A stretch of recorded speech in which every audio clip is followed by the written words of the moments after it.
Welcome to Why Such a Fuss, an exciting new channel dedicated to help individuals and businesses to learn more about data protection in a way that is easy and engaging. I'm Christina from CVG Solutions, and I am a fully qualified data protection professional. I am passionate about educating, empowering, and enabling businesses to thrive. Remember to like and subscribe to this channel and help us to spread the word. Data protection is there for a reason. It protects you, your family, loved ones, customers, employees from coming to harm through the use of personal data. So make sure you click subscribe. Now, get ready to embark on a journey of growth and knowledge as we dive into the world of data protection. The legend Scott Sammons is joining me again today in our Why Such a Fuss podcast. Scott is a remote DPO and IG consultant, speaker, coach, and NLP master practitioner. Scott, great to have you on board. Thank you for having me back. Excellent.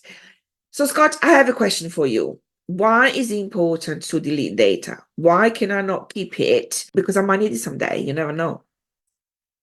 And this is this whole psychological thing of you've got hoarders versus non-hoarders. And hoarders get a lot of psychological comfort from hoarding. And we all do it. We all hoard in our own ways. We hang on to things for various different reasons. But when it comes to organizations hanging on to stuff, it's then about, is it fair and reasonable to do?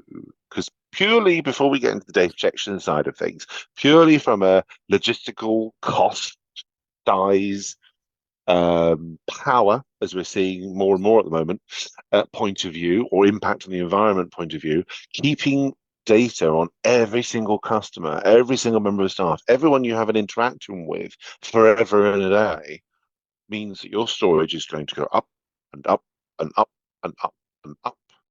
Your costs are going to go up and up and up and up and up. There was a really good talk at the RMS conference the other day about power requirements. So the more we generate data, and there's this really good curve around the number of data that exists in the world, and the fact it's going up and up and up and up and up and up. The power demands of AI and all that other stuff is going up and up and up and up and up. The amount of energy that the world can produce, there's going to be a point where it's just all this requires more than what we can actually produce. So your power consumption is going to go up, which means your impact on the environment is going to go up in a bad way, not necessarily a good way. All these things are going to increase because the more you've got, the more it goes up. So if you think of someone's house, for example, where you get these massive hoarders that hang on to everything, they get more and more and more and more and more, and their living space becomes less and less and less and less and less. So it's a why do it? When you then compare that to, is it fair and reasonable for, okay, Christina, 10, 15 years ago, you didn't turn up to a coffee appointment with me. Is that appropriate for me to hang on to and then use against you 15 years later? Because are you the same person the way you were 15 years ago? 15 years ago, you might have been very shy and not a coffee person. Yeah. So yes, you cancelled on me for legitimate reasons. You didn't, by the way. I'm making this up for the reader's benefit. Just before I besmirch your good name. But if I then try and use it now as a, oh no, I wouldn't trust Christina. No. She doesn't turn up to coffee appointments. No. For something you did 15 years ago. Is that fair and reasonable? Is that giving you is there a degree of prejudice there in that? Especially if you like for the purpose of employment, access to services, law, criminal justice, medical treatment, even just down to everyday life. So the fact that, if we think about an everyday scenario, I don't know, someone comes to me and says, oh, I'm dating this girl called Christina. Oh, I knew a Christina 15 years ago. She didn't turn up for coffee. Oh, she's going to be bad for you. Oh, yeah, I wouldn't go there. No, avoid like the plague. Is that a reasonable thing to do? Is that an ethical thing to do? Even just in that silly little scenario, that's not a reasonable thing to do for one friend to say to another. And it's not fair on you either, because that's not who you are anymore. That's not an accurate reflection of today. So for all sorts of reasons, technological, financial, practical, ethical data protection, thinking of the fifth principle, don't keep for as long as it's necessary. Just why would you, other than, oh, that's terribly interesting. Christina didn't turn up to coffee with a Mr. Scott Sammons 15 years ago. I know. Historically, it might have some value, but does it though? Not really, Not really. But also, the more data that it's redundant or incorrect, which could then cause consequences to individuals, like impacting their rights and freedom, even causing harm. Yep. Think of subject access requests. The more data you have, the more you've got to put together, redact, and then release. So increasing your effort. Same with public authorities for FOI requests. The more you've got, the Oh more you've gosh, then got to give yes, out to the yeah. public. Yeah, but also, over retention of data, increasing the risk of exposure in the event of a breach, say, for example, and at the same time, it contradicts the principle of data minimization. So there is an awful lot of reasons, good reasons, to actually keep your data nice and slick and only use what you need. Now, the GDPR doesn't necessarily tell you how long to retain it. You need to figure that out, and you need to justify. So long as you can justify it, but even so, a justification that says, oh, we're going to keep all of our emails for, I don't know, 10 years. How can you justify that? Do you know what I mean? And this is where a good information and records management program comes in.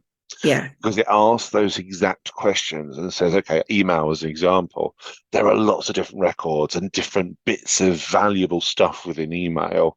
So do we want to say we keep all email for 10 years, or do we actually want to say we keep, I don't know, disciplinary records, which includes email correspondence, in this particular place over here, so a complaint file, for example, and we keep that for 10 years. We keep, I don't know, contract stuff for 6 years after contract closure. We keep disciplinary stuff for X, Y, Z years, but we move it. That way, then, if I've got an email chain that talks about, I don't know, your one-to-one, so say, for example, like you're my line manager, I'm your employee in our one-to-one, rather than it sitting in Outlook, it sits with my employment file. So when I've got a subject access request, It's I can there. go straight there.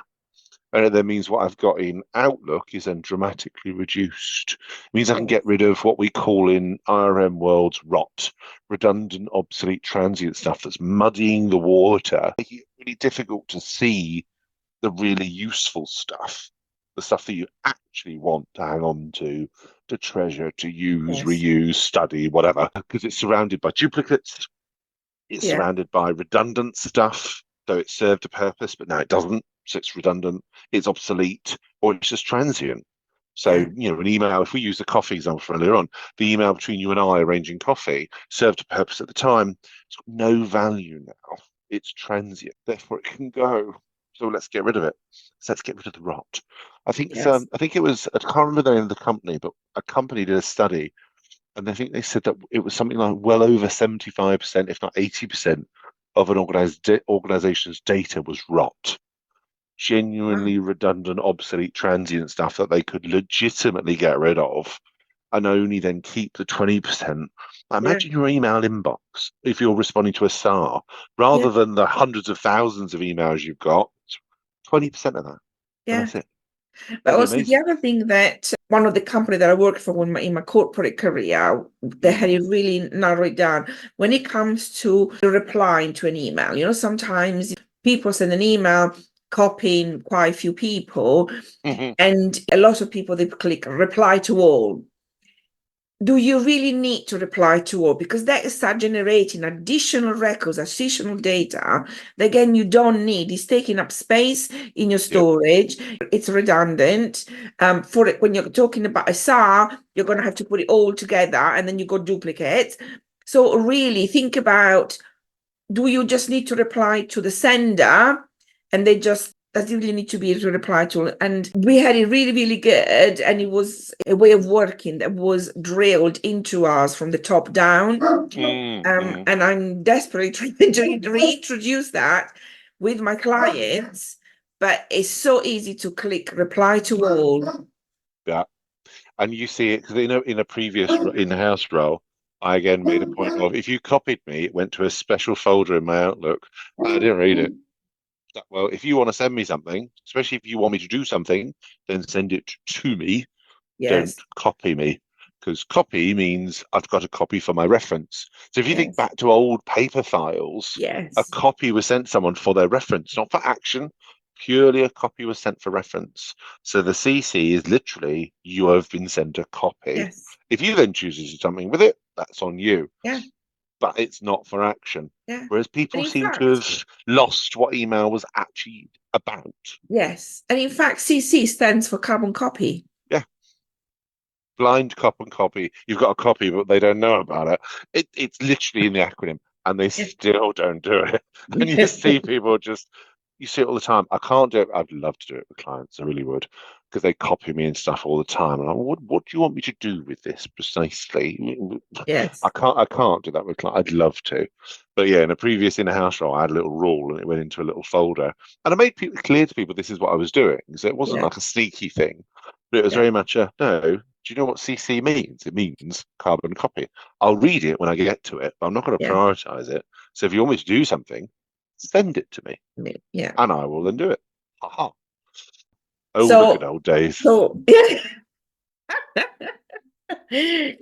so for our audience, keep your data clean, keep it to the minimum, enforce data retention policy, but also make sure that you have a process that support that policy. It's not good just to have a policy that says we're only retaining email for 6 years, but then you don't actually delete them. So you have to have a process that supports that. A regular cleanup of your data is a must. Automation is key. Because trying to Yes. get staff to tidy up their stuff is like trying to get a teenager to tidy their bedroom. Yes. They're not going to do it. Yeah, I was going to say, it's similar to spring cleaning. We tend to do once a year. It's the same principle applies to data. And wherever you can automate that process, automate it. Scott, fantastic having you again. How can our audience get in touch with you? They can find me on Instagram and X under at IG Lighthouse. They can also find various other contact details on my website, www.lighthouseig.com. Fantastic. Thank you very much. If you would like to get in touch with me, I can be found on LinkedIn, Facebook, and Instagram. Just search for CVG Solutions. Alternatively, email me at info@cvgsolutions.co.uk. Before we go, I would like to remind our audience to click on the follow button so that you won't be missing out on any future episodes. Thank you, everyone. Cheers. Bye. Bye.